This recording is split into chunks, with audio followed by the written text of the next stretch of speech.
Ars et Clio.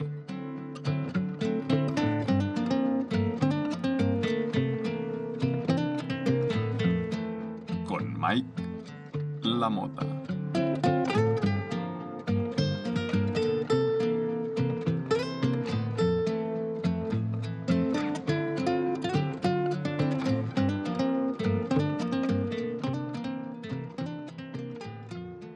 Bienvenidos y bienvenidas a este capítulo cuarto de Ars et Clio, en el que vamos a repasar las efemérides de la segunda quincena de febrero.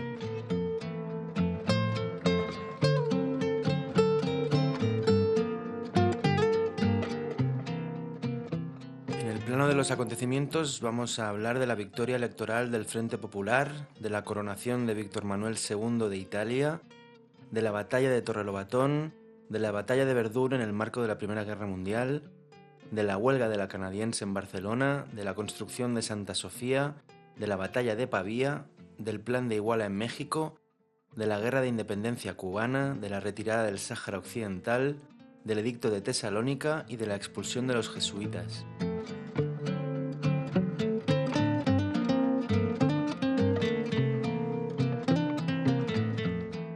En el apartado de nacimientos vamos a ver las figuras de María Tudor, de Yoko Ono, de Nicolás Copérnico, de Nina Simone, de George Washington, de Arthur Schopenhauer, de Luis Buñuel, de Rosalía de Castro, de Carlos de Habsburgo, de Juan de Austria, de Víctor Hugo, de Constantino I y de Juana la Beltraneja.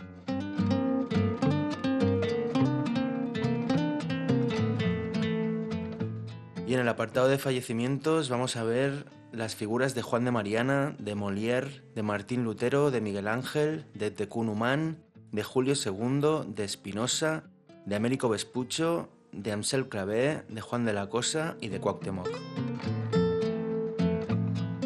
Así que sin más dilación, como dicen los que saben, vámonos.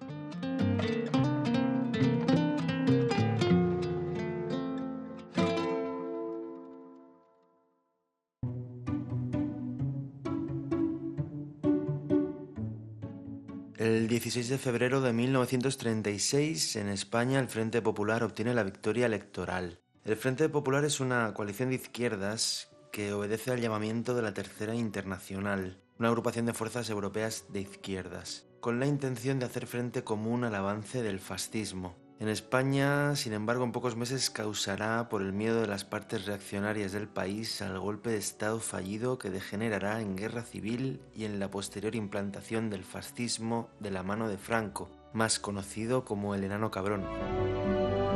Un 16 de febrero de 1624 fallece Juan de Mariana, jesuita e historiador español perteneciente a la corriente del escolasticismo de la Escuela de Salamanca. Es conocido por dos de sus obras. Fue encarcelado por orden de Felipe III a causa de las ideas que defendía en De Mutatione Monetae, en el que criticaba la inflación provocada por el rey al devaluar a conciencia la moneda, que no es otra cosa que un impuesto no votado en Cortes, el hecho de arrebatar valor a la moneda. También fue conocido por su Historiae de Rebus Hispaniae, la primera historia de Hispania escrita.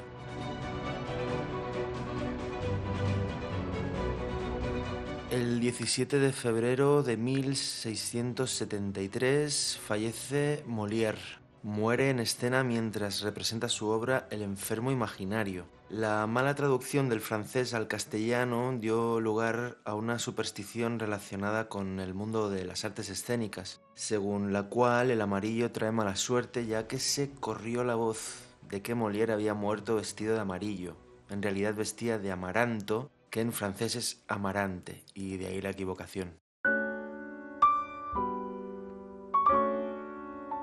El 18 de febrero de 1861, en Italia, con la unificación de la península prácticamente completada, Víctor Manuel II, rey de Piamonte y Cerdeña, asume el título de rey de Italia. De esta manera acaba la atomización de la península y la injerencia extranjera de casas como la de los Borbones o la de los Habsburgo, cosa que no sucedía desde los buenos tiempos del Imperio Romano, allá por el siglo IV. 18 de febrero de 1516 nace María Tudor, reina británica. María I de Inglaterra es conocida por los británicos como Bloody Mary, porque mandó la persecución y ejecución de los protestantes en un intento que no cuajó por reinstaurar el catolicismo después de que su padre Enrique VIII partiera peras con el Papa de Roma y se autoproclamara Papa de la Iglesia Anglicana. No hace falta decir que de ahí tomó el famoso cóctel su nombre. El 18 de febrero de 1933 nace Yoko Ono, cantautora y artista japonesa. Es triste que una mujer solo sea recordada por su matrimonio con un hombre famoso, y es que Yoko Ono fue la esposa de John Lennon, el Beatle más famoso. En cualquier caso, tiene una obra pictórica, poética y musical cuanto menos polémica y cuestionable. Un 18 de febrero de 1546 fallece Martín Lutero, monje y teólogo alemán. Ya hablamos de Martín Lutero, creo que en el capítulo primero. Fue el monje alemán que colgó las 95 tesis de Wittenberg, que generarían la escisión de la Europa del Norte de la Iglesia Católica. Un 18 de febrero de 1564 fallece Miguel Ángel, pintor, escultor y arquitecto italiano, artista por antonomasia del Renacimiento italiano. Autor, entre muchas otras obras, de la bóveda de la Capilla Sixtina, del Lavito del Moisés. Y dicho sea de paso, yo llevo mi nombre en su honor.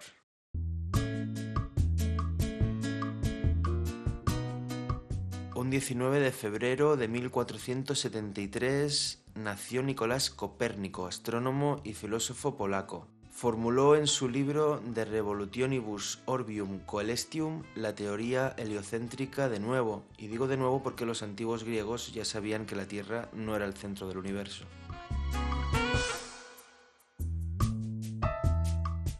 Un 20 de febrero de 1524 fallece Tecún último líder de los quichés mayas. Cuenta la leyenda que resistió ferozmente al avance de las tropas de Alvarado, capitán de las tropas de Hernán Cortés, conquistador de México, en la conquista de Guatemala. La leyenda, como digo, es que se enfrentó cara a cara al mismo Alvarado, que le clavó una lanza en el costado y este a su vez le clavó la espada en el corazón. Justo en ese momento un quetzal se posó en su pecho y de ahí viene la mancha roja del pecho del ave. De todas formas, desde la década de los 70 del siglo XX no solo se pone en duda el encuentro con Alvarado, sino que se duda incluso de la historicidad del propio Tecún.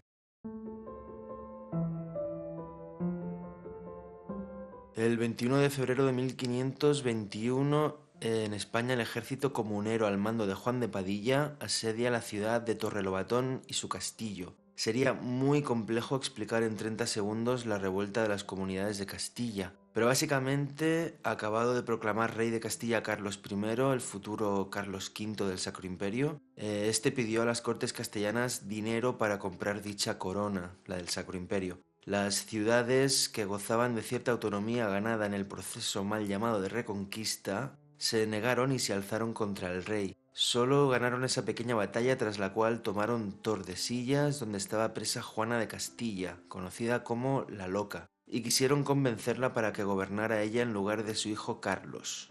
Esta se negó y en la siguiente batalla de Villalar la revuelta se desmoronó. A juzgar por la teoría de Joseph Pérez, un autor que vale mucho la pena, aquello fue el 15M del siglo XVI.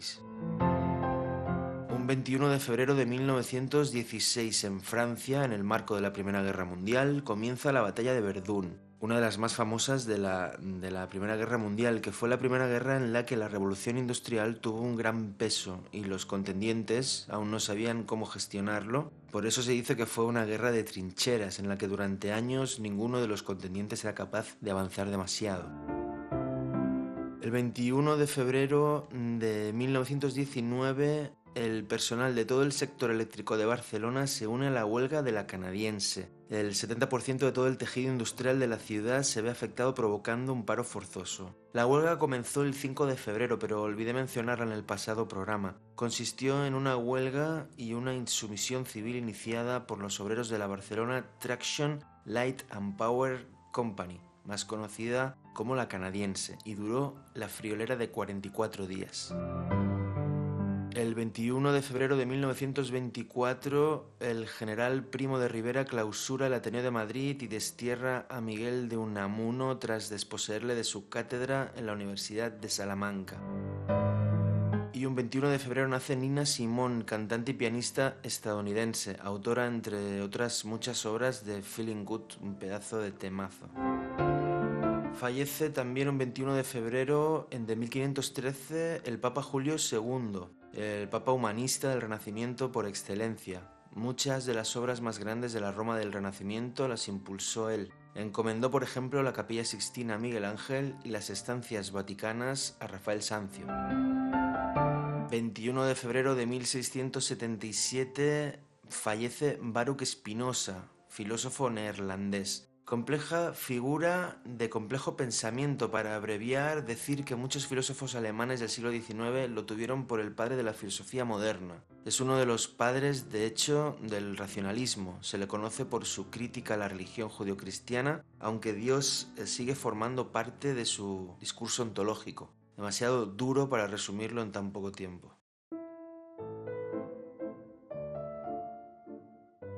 Un 22 de febrero de 1530, en Roma, el Papa Clemente VII corona a Carlos I, V de Alemania, como emperador del Sacro Imperio Romano Germánico, el rey del que hablábamos hace un momento a cuento de la revuelta de las comunidades. Como decía, Carlos I finalmente pudo comprar la corona del imperio por ser descendiente de los Habsburgo y en consecuencia hubo de luchar contra los protestantes. Nace un 22 de febrero de 1732 George Washington, político y presidente estadounidense. Y también un 22 de febrero, pero de 1788, nace Arthur Schopenhauer, filósofo alemán. Es uno de aquellos filósofos alemanes que beben de Spinoza y de Kant. Es estandarte del pesimismo romántico del siglo XIX. En su obra El mundo como voluntad y representación, demasiado dura para leerla directamente, pero interesante leer a otras personas que la hayan leído, dice que la característica principal de todas las cosas, incluidos los seres humanos, es la voluntad, la cual es ciega, irracional, absurda y fuente de inmensos sufrimientos en el mundo. Un 22 de febrero, pero del año 1900, nace Luis Buñuel, cineasta español, autor surrealista de La Quinta de Dalí. Es conocido por Viridiana y Tristana, aunque para surrealista, Ancien Andalú, que mal rato pasé mirándola, compañeros. 22 de febrero de 1512 fallece Américo Vespuccio, navegante italiano. Fue el primero en asumir, no como Cristóbal Colón, que murió empecinado en que había llegado a Asia, que América era un continente nuevo, y por eso hoy conocemos esa masa de tierra como América y no como Colonia, por ejemplo, porque le dio nombre Américo en lugar de Colón. Un 23 de febrero del 532, el emperador bizantino Justiniano I ordena la construcción de una nueva basílica, la iglesia de Santa Sofía de Constantinopla, llamada en griego Hagia Sofía. Durante siglos fue la mayor iglesia de la cristiandad hasta la conquista de Constantinopla por los turcos otomanos en 1453. Todas las cúpulas que vean ustedes en las iglesias de todo el mundo se fijan en la cúpula de Santa Sofía. El Panteón de Agripa en Roma ya era coronado por una cúpula, en el centro de la cual se colocaba el emperador a rendirle culto a todas las divinidades que había a su entorno. A la vez, el emperador, como centro de las deidades paganas, se daba esa importancia de estar en el centro de todas las deidades, y Justiniano lo copió en Santa Sofía. Desde entonces, muchas iglesias se construyeron con cúpula sobre el crucero, pero sin que debajo de ella hubiera ni un emperador ni siquiera una tumba. El resto de la cristiandad copió la solución formal de Justiniano sin apreciar el juego simbólico que éste había llevado a cabo. Aprendieron la lección a medias. Cando penso que te fuches, negra sombra que me asombras, o pedos meus cabezales tornas facéndome mofa.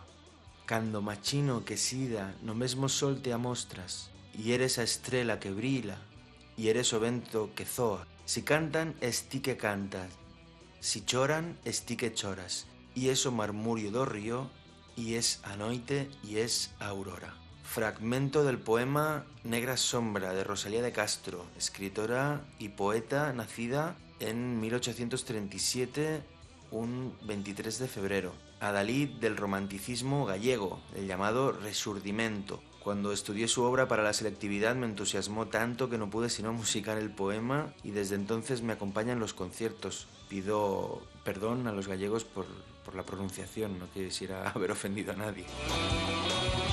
Y un 23 de febrero de 1526 fallece Diego Colón.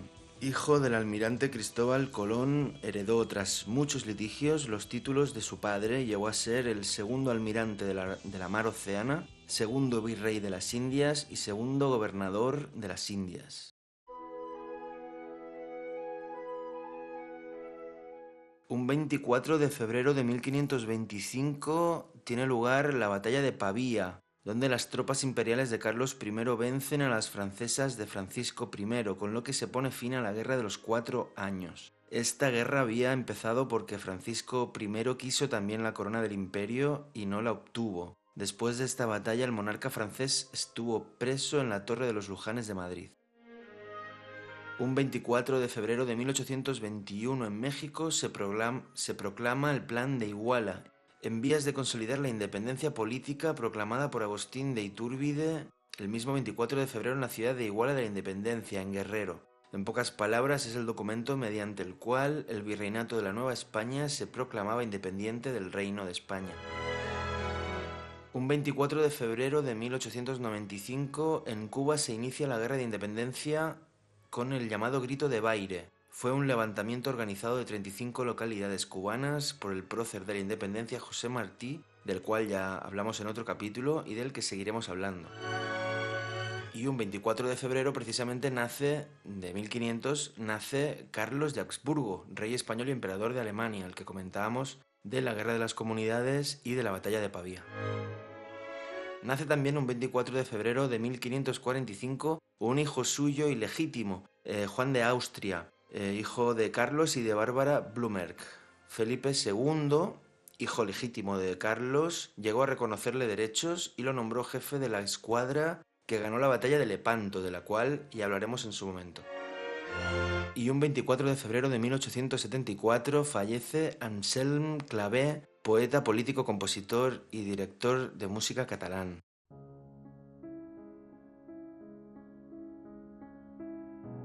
Un 26 de febrero de 1976, España se retira del invadido Sáhara Occidental, antigua colonia que el reino abandonó precipitadamente dejándola en manos de Marruecos, que la ocupó con la Marcha Verde, marcha de civiles y no militares para que no fuera visto como un casus belli. La soberanía marroquí no es reconocida por las Naciones Unidas y el Frente Polisario, Movimiento de Liberación Nacional, resiste. Actualmente, no obstante, es un territorio ocupado por Marruecos. El 26 de febrero de 1802 nace Víctor Hugo, escritor, novelista, dramaturgo, poeta francés, conocido por Los Miserables, una de sus obras más celebradas.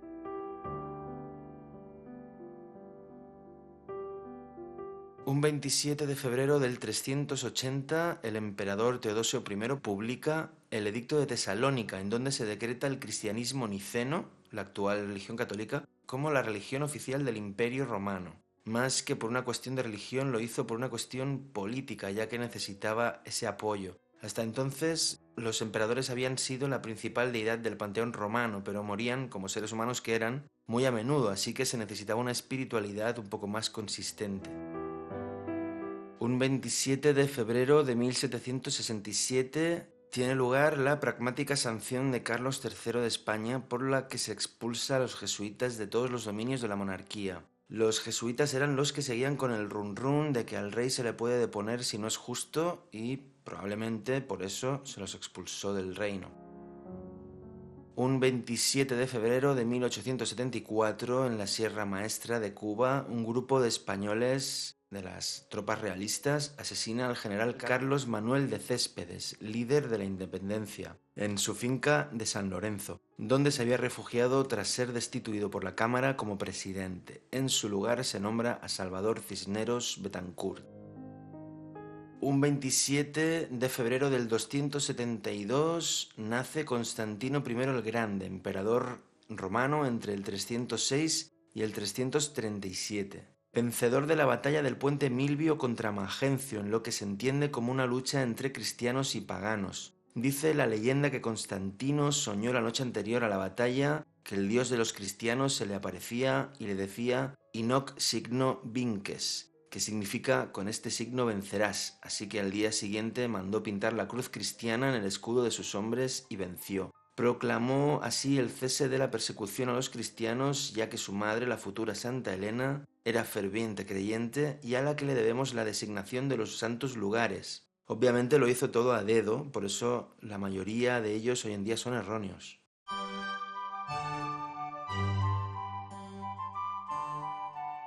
Un 28 de febrero de 1462 nace Juana la Beltraneja, hija de Enrique IV de Castilla y reina consorte de Portugal. Se decía que Juana no era en realidad hija de Enrique IV, sino de un escarceo amoroso de su mujer, Juana de Portugal, con Beltrán de la Cueva, uno de los nobles del rey, y por eso se le llamaba despectivamente la Beltraneja, de Beltrán. A eso se agarraron sus contrincantes para desprestigiarla y pretender la legitimidad de la hermana de Enrique IV, que no es otra que la futura Isabel la Católica, que al ganar la guerra civil que se desató entre isabelinos y beltranejos, se hizo con el poder de la corona de Castilla. Sin poder demostrar lo contrario, Isabel de Castilla podría perfectamente ser una usurpadora del trono.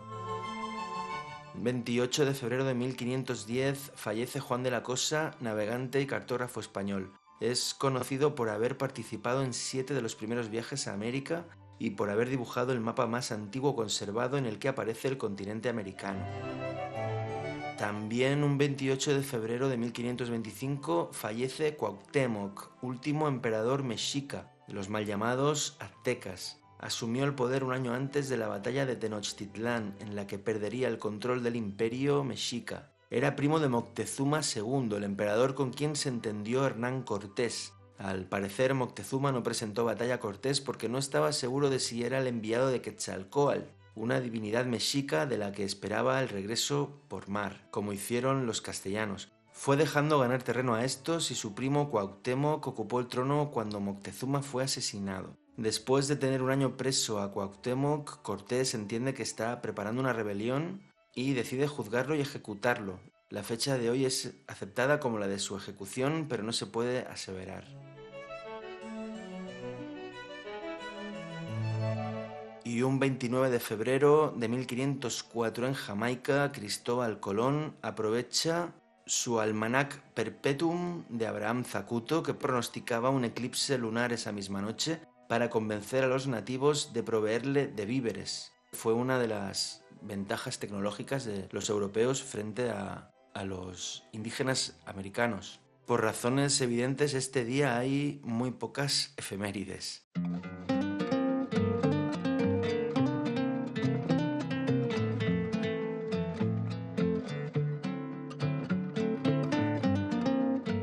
Y eso ha sido todo para esta segunda quincena de febrero. Yo, como siempre, encantado, ha sido un auténtico placer. Espero que haya alguien ahí, como siempre, y les espero también el día 1 de marzo. Así que un saludo fuerte desde la Occitania.